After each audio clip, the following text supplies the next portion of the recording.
Bienvenido una vez más, qué gustazo que sigas acompañándome en este tu canal, este espacio que se ha creado especialmente para ti, Café Carismático, pasión en cada sorbo. Soy tu anfitrión y amigo Andrés Rueda Hernández. Sexto tema, Jesucristo, centro de la historia de la salvación, de este ciclo Introducción a la Biblia. Mes de septiembre, mes de la Biblia.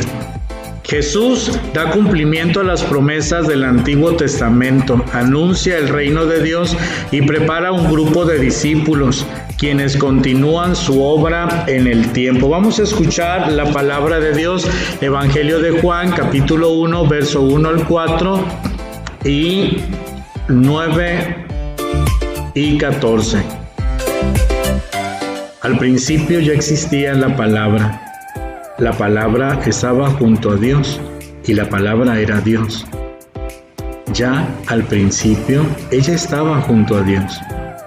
Todo fue hecho por ella y sin ella no se hizo nada de cuanto llegó a existir. En ella estaba la vida y la vida era la luz de los hombres. La palabra era la luz verdadera, que con su venida al mundo ilumina a todo hombre, y la palabra se hizo carne y habitó entre nosotros. Otros textos que puedes checar: Evangelio de Lucas, capítulo 1, versos 26-27, capítulo 24, versos 44 al 53, y Evangelio de Juan, capítulo 20, versos 19 al 29. Punto número 1. La historia de la salvación. Las palabras y obras de Dios contenidas en la Biblia constituyen la historia de la salvación, en la que distinguimos las siguientes etapas: la promesa de un Redentor, el Mesías Salvador, hecha cuando el hombre se rebela contra Dios, Génesis capítulo 3, verso 15. La elección de Abraham como padre del pueblo escogido, Génesis capítulo 15, verso 18. La formación del pueblo de Dios a través de Moisés y la alianza del Sinaí, Éxodos capítulo 3, verso 14 al 34 y 35. La promesa de una descendencia de David, figura del Mesías, Segunda de Samuel capítulo 7, versículos del 8 al 16. El destierro y la vuelta, Segunda de Reyes, capítulo 24 y 25. Esdras, capítulo 1, versículos del 1 al 9. La plenitud de los tiempos, el nacimiento de Jesucristo, la Iglesia, pueblo de la nueva alianza que con la venida del Espíritu Santo pone en marcha el nuevo pueblo de Dios.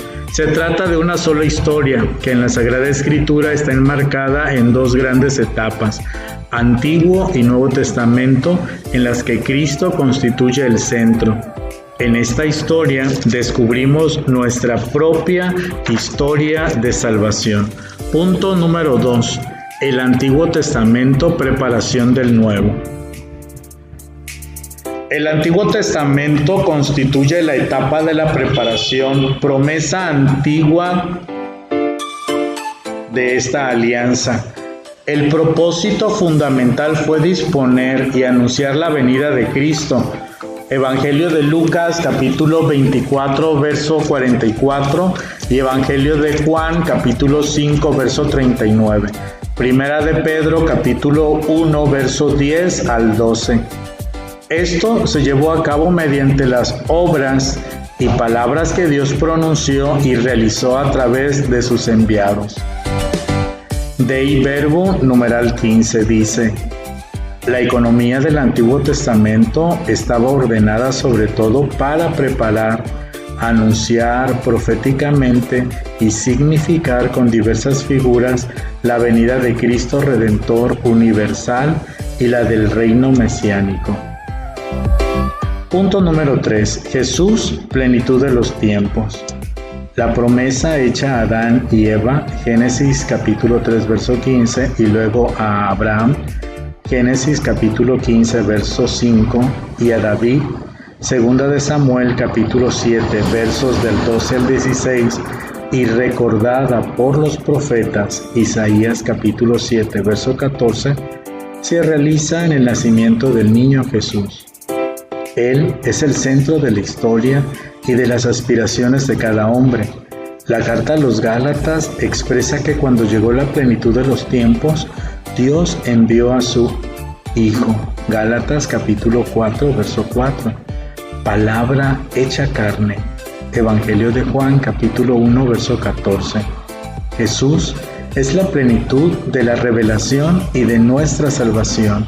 Hebreos capítulo 1, versos 1 y 2. La historia de la salvación llega a su culmen con la persona de Jesús, que viene a establecer la nueva y eterna alianza entre Dios y los hombres, dando así cumplimiento a las promesas antiguas. Todo esto se plasmó en los libros del Nuevo Testamento. En el centro de la Escritura está Cristo. Él es el personaje principal, el realizador del plan salvífico de Dios. Por eso San Jerónimo afirma: desconocer la Escritura es desconocer a Cristo. Punto número 4. Jesús inaugura el reino de Dios. Jesús vivió en Nazaret su infancia y juventud sometido a sus padres. Evangelio de San Lucas, capítulo 2, versos 51-52. Llevó la vida de un judío piadoso, practicante de la ley, según el espíritu de los fariseos, los judíos más religiosos. Llegado el momento, Jesús predica y muestra la llegada del reino de Dios a través de sus palabras y sus obras, sus milagros. Evangelio de Mateo capítulo 11, versículos del 2 al 5. Dei Verbum numeral 17 dice: Cristo instauró el reino de Dios en la tierra, manifestó a su Padre y a sí mismo con obras y palabras, y completó su obra con la muerte, resurrección y gloriosa ascensión, y con la misión del Espíritu Santo, levantado de la tierra, atraes a todos hacia sí mismo. Punto número 5. La predicación del reino de Dios. El reino de Dios que Jesús establece consiste en vivir en unidad, amor, justicia, verdad, solidaridad y fraternidad. Implica la liberación de todo lo que oprime y esclaviza. Evangelio de Mateo capítulo 8, versos 16 al 17. Jesús predica un reino que exige una respuesta radical de conversión y seguimiento. Evangelio de Marcos capítulo 1, verso 15. Para hacer visible la presencia del reino en este mundo, Jesús reúne un grupo de personas, hombres y mujeres, que lo siguen. Es el grupo de los discípulos de Jesús en el que estaban los 12. Evangelio de Mateo capítulo 10, verso 1 al 4. Los 72. Evangelio de Lucas capítulo 10, verso 1 al 20. Y un grupo muy abundante. Evangelio de Lucas capítulo 6, verso 17. Compuesto de varones y mujeres. Evangelio de Lucas capítulo 8, versos 1 al 3. Es la comunidad de discípulos o seguidores que llegará a conformar la iglesia, su pequeño rebaño. Evangelio de Lucas capítulo 12, verso 32. Punto número 6. Los destinatarios del mensaje de Jesús.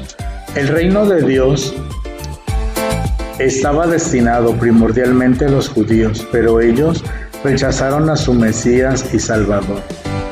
Evangelio de Mateo, capítulo 21, versos 33 al 43. Por lo que el reino se abre a los gentiles y paganos. Mateo, capítulo 2, verso 1 al 12. De esta forma surge la iglesia, que es el nuevo Israel. Mateo, capítulo 16, versos 18 al 20. Fundada en la nueva alianza. La nueva alianza se sella en la sangre de Cristo, que es salvación para todos. Mateo capítulo 26, verso 28 y Marcos capítulo 14, verso 24. Lucas capítulo 22, verso 20. Punto número 7. La muerte y resurrección de Jesús. El misterio pascual engloba la muerte y la resurrección de Jesús.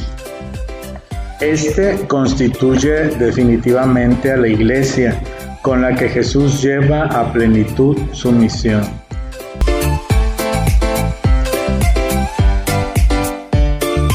Verbum Domini numeral 12 y Efesios capítulo 1 verso 10. Cristo, palabra de Dios encarnada, crucificada y resucitada, es el Señor de todas las cosas. Él es el vencedor, el Pantocreator, y ha recapitulado en sí para siempre todas las cosas. Punto número 8. El Espíritu Santo continúa la obra de Cristo. Pentecostés marca el inicio de la Iglesia.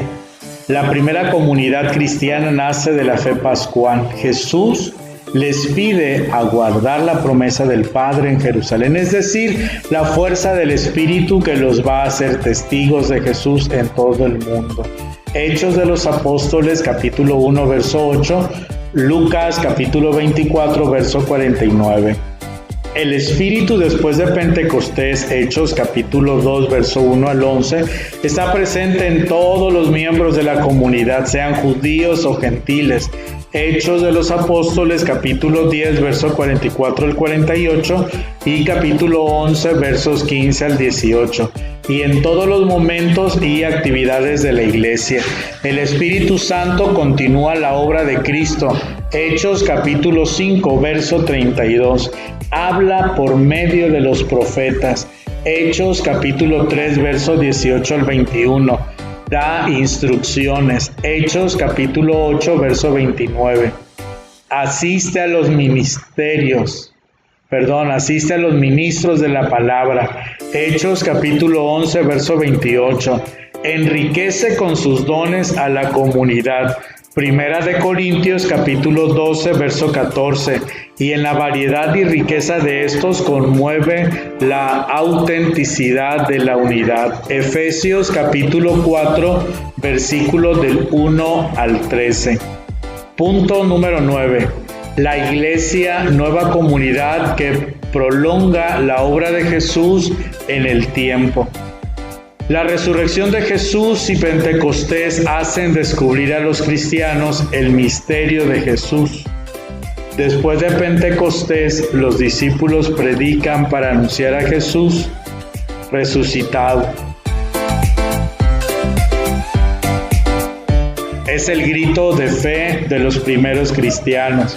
Celebran al resucitado en la liturgia, sobre todo en la Eucaristía. Enseñan a los nuevos bautizados a comprender las palabras y los hechos de Jesús.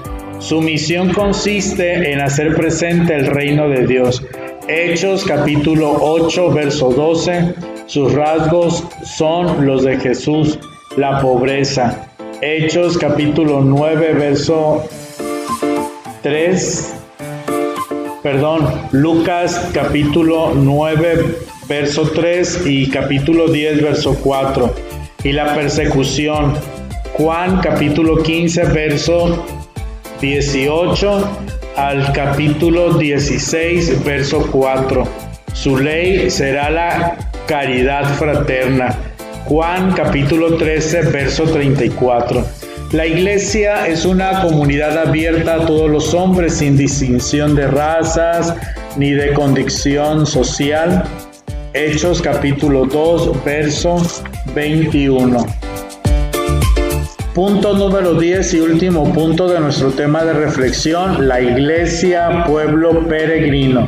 Los cristianos somos peregrinos en este mundo, no tenemos ciudad permanente. Hebreos capítulo 13, verso 14. Estamos en el desierto. Apocalipsis capítulo 12.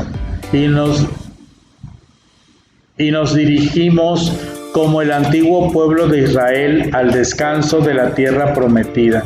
Hebreos capítulo 3 versos del 7, capítulo 4 al verso 13.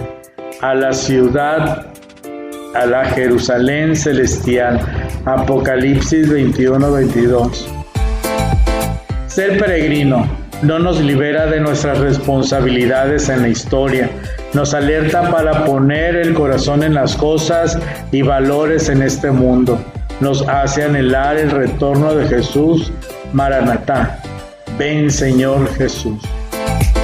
Pues queridos hermanos, hermanas, hemos llegado al final de este sexto tema. Estás en Café Carismático, suscríbete al canal, que es tu canal, un espacio creado especialmente para ti.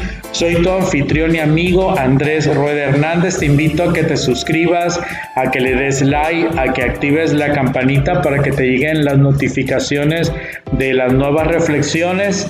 Y bueno, comparte, sigue evangelizando. Te envío un fuerte abrazo. Dios sea siempre tu fortaleza y haga brillar su luz perpetua. Tú que eres un hombre, una mujer lleno de esperanza, de amor, de caridad. Dios te bendiga. Nos escuchamos la próxima.